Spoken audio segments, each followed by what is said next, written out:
Genesis 27. When Isaac was old, and his eyes were so weak that he could no longer see, he called for Esau his older son, and said to him, "My son." "Here I am," he answered. Isaac said, "I am now an old man, and don't know the day of my death. Now then, get your equipment, your quiver and bow, and go out to the open country to hunt some wild game for me. Prepare me the kind of tasty food I like, and bring it to me to eat, so that I may give you my blessing before I die." Now Rebekah was listening as Isaac spoke to his son Esau. When Esau left for the open country to hunt game and bring it back, Rebekah said to her son Jacob, "Look, I overheard your father say to your brother Esau, 'Bring me some game and prepare me some tasty food to eat, so that I may give you my blessing in the presence of the Lord before I die.' Now my son, listen carefully and do what I tell you. Go out to the flock and bring me 2 choice young goats, so I can prepare some tasty food for your father, just the way he likes it. Then take it to your father to eat, so that he may give you his blessing before he dies."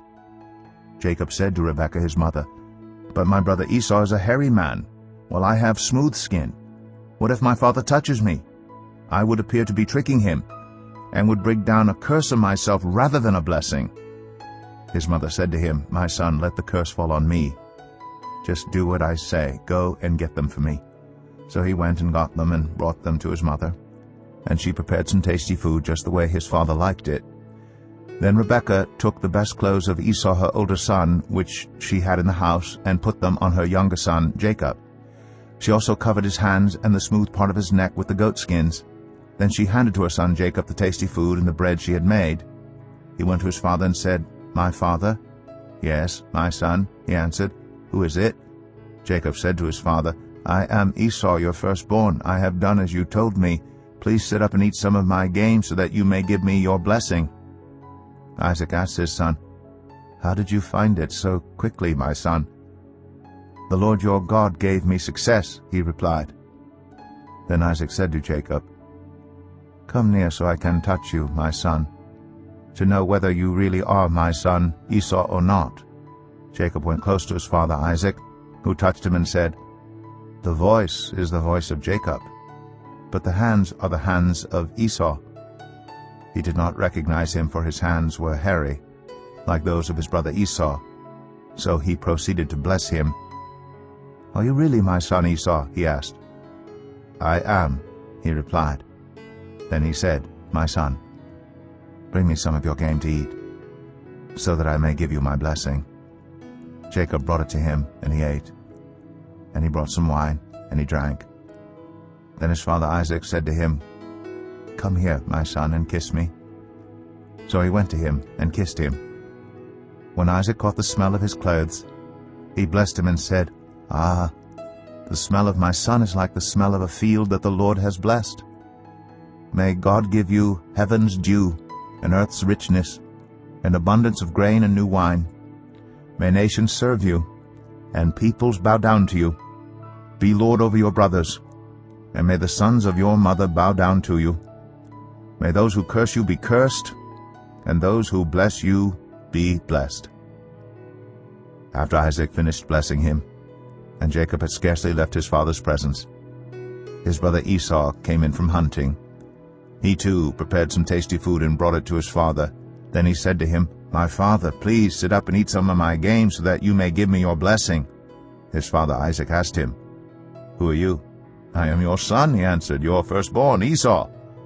Isaac trembled violently and said, "Who was it then that hunted game and brought it to me? I ate it just before you came, and I blessed him, and indeed he will be blessed."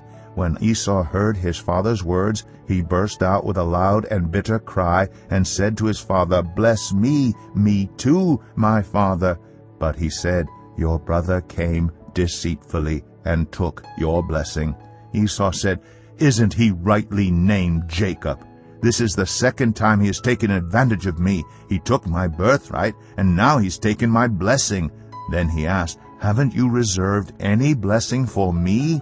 Isaac answered Esau, "I have made him lord over you, and have made all his relatives his servants, and I have sustained him with grain and new wine. So what can I possibly do for you, my son?" Esau said to his father, "Do you have only one blessing, my father?" bless me too, my father." Then Esau wept aloud. His father Isaac answered him, "Your dwelling will be away from the earth's richness, away from the dew of heaven above. You will live by the sword, and you will serve your brother. But when you grow restless, you will throw his yoke from off your neck." Esau held a grudge against Jacob because of the blessing his father had given him. He said to himself, "The days of mourning for my father are near. Then I will kill my brother Jacob." When Rebekah was told what her older son Esau had said, she sent for her younger son Jacob and said to him, "Your brother Esau is planning to avenge himself by killing you. Now then, my son, do what I say. Flee at once to my brother Laban in Haran. Stay with him for a while until your brother's fury subsides. When your brother is no longer angry with you and forgets what you did to him, I'll send word for you to come back from there. Why should I lose both of you in one day?" Then Rebekah said to Isaac, "I'm disgusted with living because of these Hittite women. If Jacob takes a wife from among the women of this land, from Hittite women like these, my life will not be worth living."